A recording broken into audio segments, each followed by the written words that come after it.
What's up, everybody? Chris Pinnell here, going with wide receiver tier rankings for week 14 of the fantasy football season. If you enjoy, make sure you leave a like down below. Subscribe to the channel if you're brand new. Let's dive right in. And as always, we'll start with the S tier. We have two guys who made the cut this week. Number one, as always, it's Tyreek Hill of the Miami Dolphins. Good matchup as a wide receiver versus the Titans defense, are allowing the fifth most points per game in the position. He nuked the slate last week, 2 long touchdowns, one right off the rip, about an 80-yard touchdown for Tyreek Hill. 33% target share in the season, 44% market share of the team's air yards. He's averaging 120 receiving yards per game on 10 targets. 0.9 fantasy points per route ran, which is absolutely pretty much doubling the field here. Like the guys that are second best are CeeDee Lamb at 0.58, AJ Brown at 0.54, and you have Amon-Ra St. Brown at 0.56. So no reason that Tyreek Hill should not be your number one, especially with the Miami Dolphins having the highest implied team total of the week. And the number two for me, CeeDee Lamb against the Philadelphia Eagles pass defense, who's allowing the most points per game in the wide receiver position at 50 points per game, nearly 200 receiving yards and 2 receiving touchdowns specifically to the wide receiver position. We know Lamb has been an absolute dog this year. Already had a big game versus the Eagles earlier this season. 28-point implied team total for the Cowboys. This is one of the better offenses in the league, and this game features a 52.5 over-under. So a lot of points are going to be scored. Prime time, 28% target share, close to 100 yards per game. He's not quite Tyreek Hill, but he's been very good himself. And the path to success for the Cowboys this week will be through the air instead of the ground. Moving on to our A tier, all these guys have S tier upside, but have to have a tier breaker at some point. But just know they're all pretty similar. It's not quite on Tyreek or CeeDee Lamb's level this week. But we're going to start with AJ Brown of the Philadelphia Eagles. Bit of a tougher matchup this week versus the Dallas Cowboys, but we did just see DK Metcalf in primetime football absolutely dismantle them for roughly right around 50 fantasy points, 3 touchdowns, well over 100 yards, and a 75-yard touchdown, which was actually the quickest anybody has ran the ball this for DK Metcalf in that long one.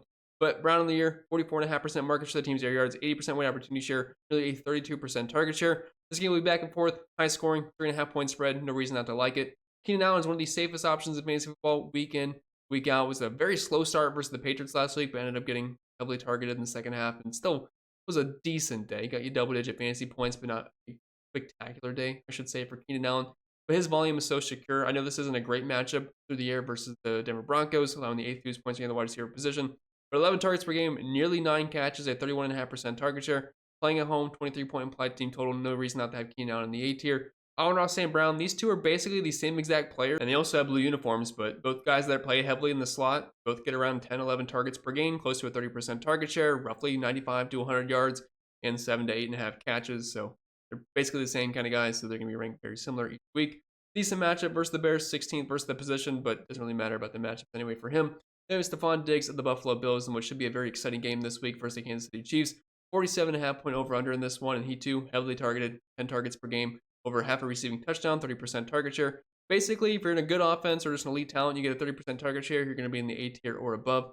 Michael Pittman's also making the cut this week. 2 big games in a row. He just gets too many targets to not be relevant for fantasy purposes. And it's a good matchup versus the Bengals. They're 18th versus the position, allowing 170 receiving yards per game to wide receivers. Over 7 catches, 10 targets, 30% target share, and 75 receiving yards per game. So one of the more safer options at the position, and we know the talent is there. And Justin Jefferson, he's making his return this week. And while it's not Kirk Cousins, that's why he's not going to be in the S tier. He's still too talented for him to be anything lower than the A tier here. Now, Joshua Dobbs, he's great with tight ends. Wide receivers can be a bit of a different story, but they know it's good for them. We'll try to force feed Justin Jefferson the ball. Now, it's a bit of a tougher matchup through the air versus the Raiders, but they're pretty much mid-pack versus fantasy wide receivers.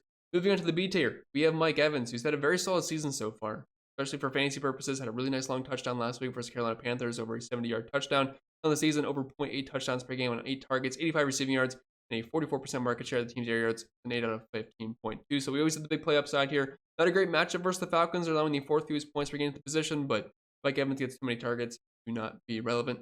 Jalen Waddle of the Miami Dolphins. He's kind of the redheaded stepchild in that offense because Tyreek Hill is certainly the alpha, but there's still enough to go around for him to be relevant. Plus, this is a great matchup. Like I said, they're allowing the 5th most points per game in the position. He's still seeing over 7.5 targets per game on a 24% target share, 70 yards per game, and over 5 catches. It's just a matter of getting into the end zone, which he has not done often this year, but if he does, you're looking at a wide receiver 1 kind of day. Ja'Marr Chase, while we didn't really expect him to have a great game versus the Jaguars, the matchup was good. The problem is no Joe Burrow, Jake Browning at quarterback. That did not seem to matter. 75-yard touchdown, which I feel like we had so many 70-yard touchdowns last week from wide receivers. I might be wrong, but definitely remember quite a few. But we know the talent is there. It's just the quarterback play was always a question mark, but if Jake Browning's going to look like he did last week versus the Jacksonville Jaguars, Ja'Marr Chase at least deserves to be in the B tier. Decent matchup, the Indianapolis Colts, and we know he's one of the most talented wide receivers in the game. Chris Olave, we're not sure what the quarterback situation is going to be for the New Orleans Saints. Honestly, I would prefer it to be Jameis Winston, because that guy does not care where he is throwing the ball. If he sees one of his guys down there, he's going to chuck it, and that just gives us big play potential. But we know Olave, we know the upside with him. 43% market share of the team's air yards this season, 15.5 ADOT, and over 1,600 air yards, which leads the league. Just a matter of connecting, which quarterback play is obviously a bit of an issue over there, and the Panthers are pretty good versus the pass, but we just saw Mike Evans have a big game versus them, so it's certainly doable. Brandon Ayuk, Deebo Samuel, both these guys, I pretty much had to put similar. I have been ranking Brandon Ayuk above Deebo Samuel. With Deebo Samuel fully healthy now, it seems like these guys should pretty much be right next to each other. Both have insane upside. We saw Deebo Samuel have a pretty good game versus Seattle. Brandon Ayuk got into the end zone as well. We saw the same exact thing last week. I'm not expecting Deebo Samuel to get 3 touchdowns once again, but there's certainly upside to go around. And the Seahawks are currently 24th versus wide receivers this season. And then rounding out our B tier, we have DJ Moore of the Chicago Bears, and this is a great matchup for Justin Fields versus the Detroit Lions, who I believe are allowing the 4th most points per game, the quarterback position, and they're also 22nd versus wide receivers. And we've had big weeks back-to-back for DJ Moore, 30% target share in the season, a 45% market share of the team's air yards, over 5 catches and 85 receiving yards per game. He has big play upside.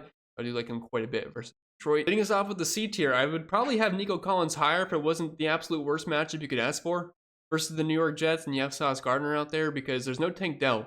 That means Nico Collins is in for a big role. And we saw when Tank Dell went out last week, he had nearly 200 yards, found the end zone on the season. He has still been pretty good, just kind of overshadowed by Tank Dell a little bit. But 8 targets per game, over half a receiving touchdown, 25% target share, over 90 yards per game. Obviously, that got inflated a little bit from last week, but the upside is certainly there. But the Jets are allowing the fewest points per game in the position, 107 receiving yards, so I have my doubt. So in the coming weeks, I'm assuming we're going to have some better matchups. Nico Collins will probably upper end of that B tier, but this week, not loving the spot. And then we have Courtland Sutton of the Denver Broncos. This is not a heavy pass offense, but this is a really good spot versus the Chargers pass defense, who's allowing the 6th most points per game to the wide receiver position. He has been a touchdown scoring machine this season. Also, 42% market share of the team's air yards on a 13.6 ADOT. Then Devontae Smith of the Philadelphia Eagles. It's kind of like a Jalen Waddle, Tyreek Hill situation. I would have Smith higher. It's just a bit of a tougher matchup versus the Cowboys, but he's still super talented, and he's in an offense where they can put up a lot of points on the season for Devontae Smith. Over 5 catches, 7 targets, 24% target share. Honestly, very similar numbers to Jalen Waddle. DK Metcalf coming off a monster game versus the Dallas Cowboys in what was a pretty tough matchup. Another tougher team here versus San Francisco 49ers, where Geno Smith really struggled in that one. But they're currently ranking 25th versus wide receivers, so it's like the one soft spot in their defense. So I'm fine with DK, obviously, as a flex play this week. Puka Nacua, Cooper Kupp, I'm always going to put these guys right next to each other. Now, Puka did, I believe it's like a AC joint sprain. I believe he got hurt early in that game after the long touchdown at one point. Ended up coming back surprisingly. I thought he broke his collarbone, but it was nice to see him come back in. Really solid fantasy day overall. Apparently, there's going to be some weather in this game, so keep your eye out for that. But either way, both these guys can be possession wide receivers, so they should still rack up points either way. Tougher matchup, 5th fewest points per game for the position against Baltimore. And a 16.5 implied team total doesn't get me too excited either, but these guys are heavily targeted. And then rounding out our C tier, we're going to have DeAndre Hopkins of the Tennessee Titans. And this should be a nice game script for them as they are 13.5 point dogs on the road in Miami. They're currently ranking 19th versus wide receivers. And surprisingly enough, out of any wide receiver we're going to talk about on this video, he has the highest ADOT out of them all. Moving on to our D tier, we have Rashee Rice hitting us off with the Kansas City Chiefs, the wide receiver 1 in this offense at this point. He's the most trustworthy guy. When you're Patrick Mahomes, wide receiver 1, you're at least going to have a little bit of upside. Not a great matchup versus Buffalo, only 11 fewest points per game, but I still think he is startable in deeper leagues. We also have Zay Flowers of the Baltimore Ravens. They had a week off last week, but right back to it versus the Los Angeles Rams. Not too scared of their pass defense. They're also allowing 11 fewest points per game, but we saw Elijah Moore end up having a decent day versus them, close to 100 yards on 12 targets with Joe Flacco under center, which I do prefer this situation for Zay Flowers a little bit more. Garrett Wilson of the New York Jets. So we just got confirmation that Zach Wilson is going to be the quarterback. So is that better than Tim Boyle? I'm not really sure. I think it's pretty even, but only a 13-point implied team total here versus Houston. And the 10th fewest points are going to be allowed to the position. So while he's super talented, he's going to get plenty of volume with 31% target share in the season. Quarterback play is absolutely rough here. Tyler Lockett, the worst version of DK Metcalf.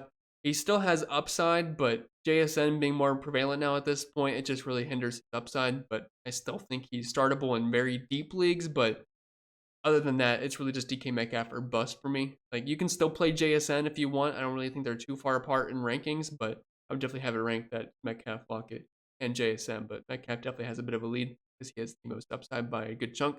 Then we have the Cleveland duo of Amari Cooper and Elijah Moore. Now, if one of these guys happens to be out, meaning Amari Cooper, then Elijah Moore, I think, could be on the upper end of the D tier. We saw him have 12 targets in that game versus the Los Angeles Rams. Now, I'm not sure who the quarterback's going to be yet. If it's not Joe Flacco, I'd probably have him ranked down. But Flacco, while I don't think he's great or anything, he can at least sling the ball around, which does give them upside.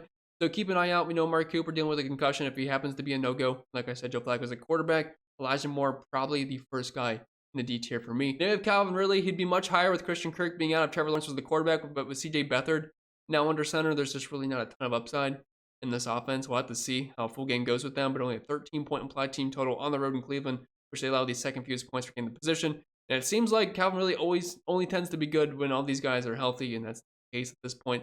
So I think the upside is very limited for the guy that's been very up or down this season. They have Drake London, just a really good matchup versus Tampa. They're currently allowing the third most points in position, nearly 200 receiving yards per game. Quarterback play is absolutely horrendous here for Drake London, but the matchup is nice at least.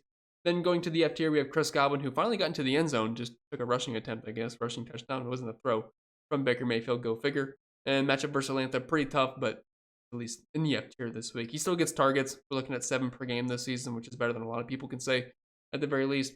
Adam Thielen, while the mighty has fallen, I believe I had him in the A tier at one point this year because he was cooking. He was one of the better He was one of the better options for fantasy football earlier portion of the season, but he's definitely trailed off quite a bit. And this is a tough matchup versus Saints as they're allowing the third fewest points per game, so the upside keeps dwindling. And we see guys like Jonathan Mingo emerging a little bit more. Josh Downs, he gets targets, but not a ton down the field. An 8 out of 8.2 on the season, but a decent matchup versus the Bengals, who are allowing 170 receiving yards per game to the wide receiver position. With no Tank Dell, a guy like Noah Brown can definitely see more upside here, so I have him ranked inside the top 40 this week. Well, it wasn't a great week last week, obviously, and this is a tough matchup versus the Jets. If Nico Collins gets some Sauce Gardner treatment, this could lead to softer coverage for Noah Brown. Christian Watson looking pretty questionable this week. I think Romeo Doubs would be a guy that can benefit quite nicely here versus this Giants defense, and Jordan Love has certainly looked his way several times this season, over half a receiving touchdown per game with an 8 out of 13.1. Brandon Cooks, he's going to be the last guy we have on here. Just a really good matchup versus the Philadelphia Eagles defense. And he honestly hasn't been terrible this year. He doesn't get a ton of volume, but nearly half a receiving touchdown per game on a 20% market share of the team's air yards and seeing close to 5 targets as well. That's all I got for you guys for today's video, so I hope you enjoyed it. If you did, make sure you leave a like down below. Subscribe to the channel for brand new. If you have any start-sit decisions, let me know down in the comments. I'll be more than happy to answer them. I wish you all the best of luck this week, and I'll see you all next time.